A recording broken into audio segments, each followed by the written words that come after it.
इस कंसल्टेशन के बाद में और साथ ही साथ जो जॉइंट कंसल्टेटिव मैकेनिज्म है सेंट्रल गवर्नमेंट के एम्प्लॉयज का JCM, उसके साथ मल्टीपल मीटिंग्स, फिर दुनिया के कई देशों में किस तरह की स्कीम्स हैं, किस तरह के सिस्टम्स हैं, वो भी देखा। फिर भारत की जो अर्थव्यवस्था है और केंद्र सरकार का बजट है उसको समझने के लिए रिजर्व बैंक ऑफ इंडिया के साथ, वर्ल्ड बैंक के साथ, सबके साथ कंसल्टेशंस हुए और इस कंसल्टेशन के बाद में एक यूनिफाइड पेंशन स्कीम का रिकमेंडेशन इस कमेटी ने किया। और आज प्रधानमंत्री श्री नरेंद्र मोदी जी की अध्यक्षता में यूनियन कैबिनेट ने यूनिफाइड पेंशन स्कीम को अप्रूव किया है, इसको अनुमोदित किया है और ये स्कीम अभी आने वाले समय में लागू होगी। इस स्कीम के 5 पिलर्स हैं।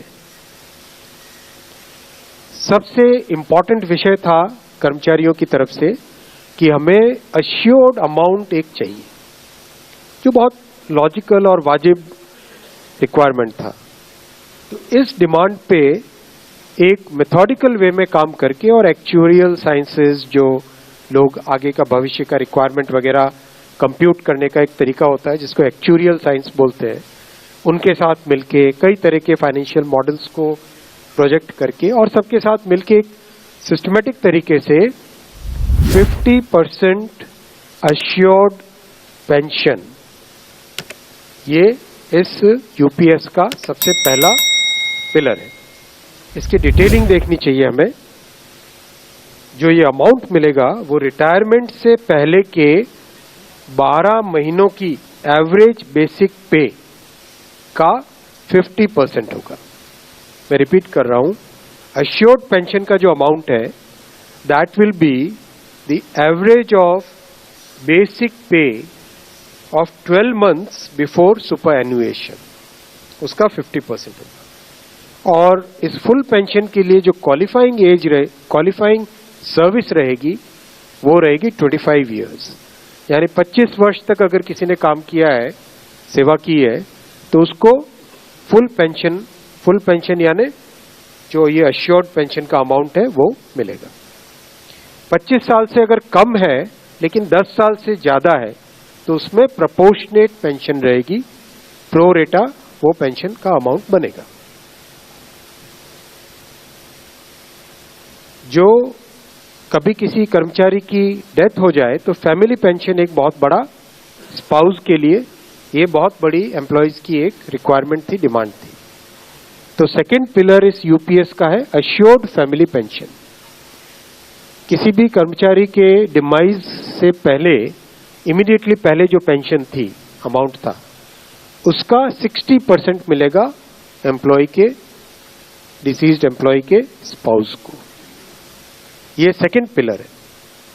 थर्ड पिलर है अश्योर्ड मिनिमम पेंशन। कई बार देखा कि सर्विस कम होती है और कंट्रीब्यूशन जितना हुआ है उससे एक सफिशिएंट अमाउंट नहीं मिल पाता था, और ये अपने आप में एक बड़ा विषय था केंद्र सरकार के कर्मचारियों का और एनपीएस में जुड़े सभी कर्मचारियों का।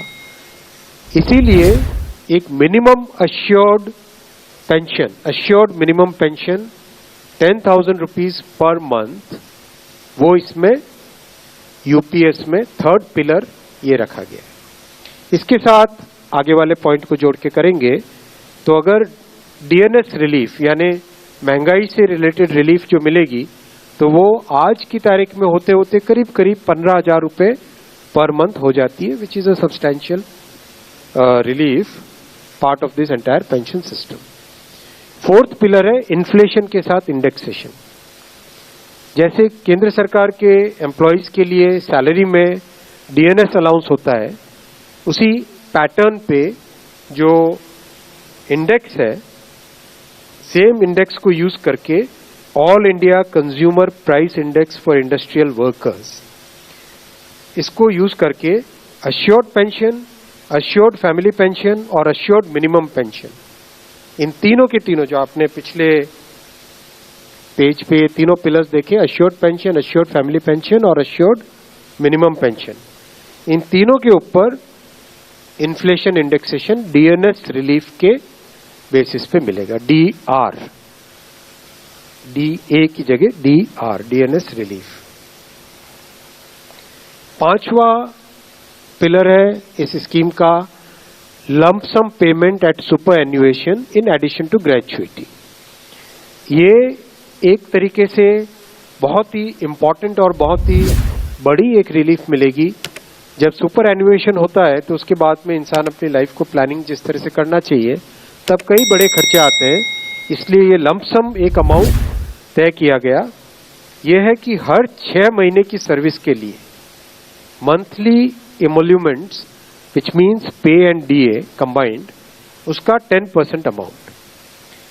तो ये एक अपने आप में सब्सटैंशियल एक अमाउंट रह जाएगा। जैसे मान लीजिए किसी का 30 इयर्स की सेवा है तो उसमें करीब करीब 6 महीने की सैलरी, सोमनाथन साहब दैट्स करेक्ट ना, करीब करीब 6, तो उसको 6 महीने की इमोल्यूमेंट्स जो उसकी रहेगी पे प्लस डीए मिला के वो एक लमसम अमाउंट की तरह मिलेगा। ये 5 पिलर्स को लेके आज यूनिफाइड पेंशन स्कीम अप्रूव हुई है। ये स्कीम केंद्र सरकार के करीब 23 लाख कर्मचारी, करीब 23 लाख एम्प्लॉयज हैं, उनको इसका बेनिफिट मिलेगा। ऑप्शन रहेगा, कोई अगर एनपीएस में रहना चाहे तो एनपीएस में रह सकता है, यूपीएस में ऑप्ट करना चाहे which is naturally a very attractive scheme तो उसमें ऑप्ट कर सकता है। प्लस राज्य सरकारें अगर इसी फ्रेमवर्क को, इसी आर्किटेक्चर को यूज करना चाहे तो राज्य सरकारें भी इस आर्किटेक्चर को यूज कर सकती है। अगर राज्य सरकार के कर्मचारी भी इसमें शामिल होते हैं तो करीब 90 लाख के आसपास टोटल कर्मचारी इसका बेनिफिट मिलेगा। सबसे इंपॉर्टेंट जो आज के इस फैसले का बहुत ही महत्वपूर्ण पार्ट है वो है कि कर्मचारियों पर इस स्कीम का भार नहीं पड़ेगा। लेटेस्ट अपडेट के लिए हमारे चैनल न्यूज इंडिया फर्स्ट को लाइक, शेयर एंड सब्सक्राइब करें एंड यस बेल आइकन को प्रेस करना ना भूलें।